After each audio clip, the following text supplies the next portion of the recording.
Hey, how's it going, guys? Sammy here. Trying something a little bit different today. Mainly because I'm kind of running out of ideas of certain videos to do, and I figure the ones where I'm more engaging are probably a little more entertaining, so I thought I'd give this one a shot. So I'm just going to be talking about contact racing versus non-contact racing and the pros and cons of each of them. So just here I've got a random race here against a couple of guys from Cloud9. They're probably the only race crew that I verse outside of my own because of, they've got good races, and there's not that many other race crews on Xbox that do contact racing. There are a lot of other crews, but a lot of them do non-contact, and it just gets boring after a while.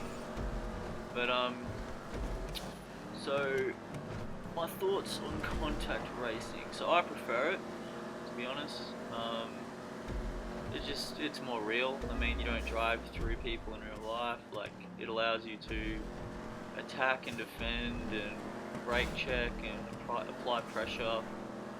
And it's just funner, just grinding up against them, rubbing paint. It's more intimate, it's more competitive, and I honestly think the best races in the game thrive in contact circumstances.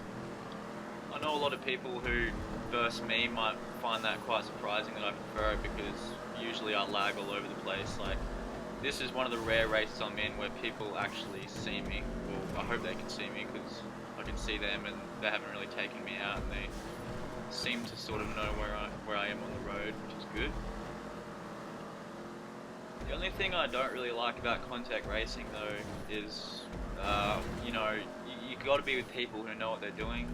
I mean, a lot of people will just drive straight through you, randoms in particular, and just have no concept of where you are or even pulling over to let you in front of you. So it's good to have people that are polite, I guess, is one way to put it, but being aggressive in a contact racing condition is a necessity too, so it's kind of hard to find a balance, And also, if you're doing a contact race, it's probably best to bump up the laps too, because it kind of takes a few laps to sort of filter out the better drivers from the less good ones. So, I mean, that's the one thing I'm critical of in Cloud9 contact racing conditions against these guys is they always do very small amount of laps. So, and I always start at the back. I don't know why. I think it's my connection.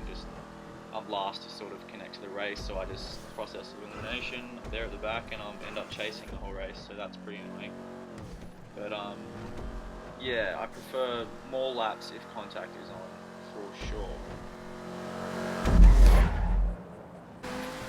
So here we have a little race against the Twilicane.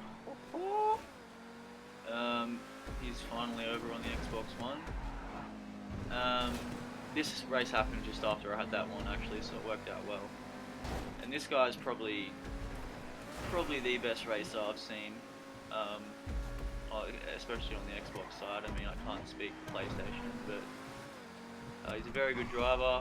He's just ruthless. He's a ruthless racer. He joins races to win.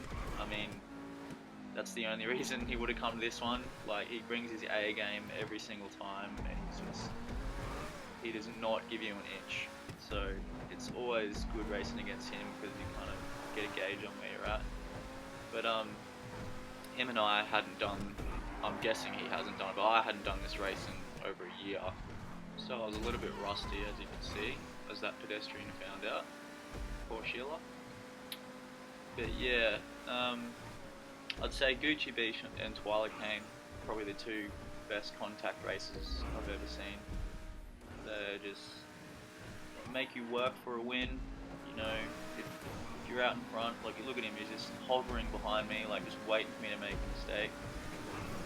I'm not sure, I'm pretty sure he prefers contact racing too. So, but I mean, this race ends up having a pretty controversial finishing to it, as you'll see on the next lap. Something sort of happens, and I'll kind of explain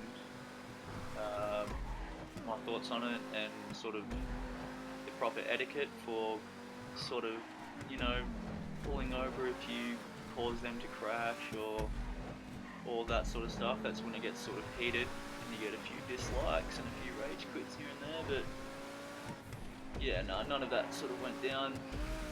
I've raced him probably over 100 times, so, or well over.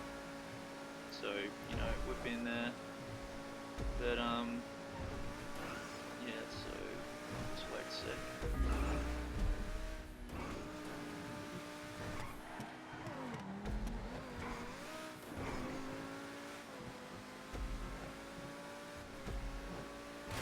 So just here, I crashed in those poles, I choked, and he sort of hit the poles as well. Now, I'm not sure many people would pull over in that situation, to be honest. Like, if I crashed and then he hit me, I would have like stopped and pulled over and let him go, but he hit my poles, so it's kind of like, I mean, you'd have to be extremely generous to pull over in that situation. Like, there was still a few laps to go. I mean, he was still on my ass for another lap after that. Like, he could have overtaken me and that ended up winning the race, but I ended up holding on to it, and I think he messed up on the second last lap, and I sort of went on with it. So this is the last lap here, a little showcase, I guess. It's not the quickest lap. It's, like I said, it was the first time I've done this race in ages, so I was still just getting the hang of it. Yeah, pretty much wraps it up. My thoughts on contact versus non-contact. I mean, honestly, like, I prefer non-contact in a lot of races, especially in large lobbies, but if I'm versing really good drivers who know what they're doing, when there's lots of laps on, I definitely prefer contact racing. So yeah, that wraps it up, guys. Thanks for watching.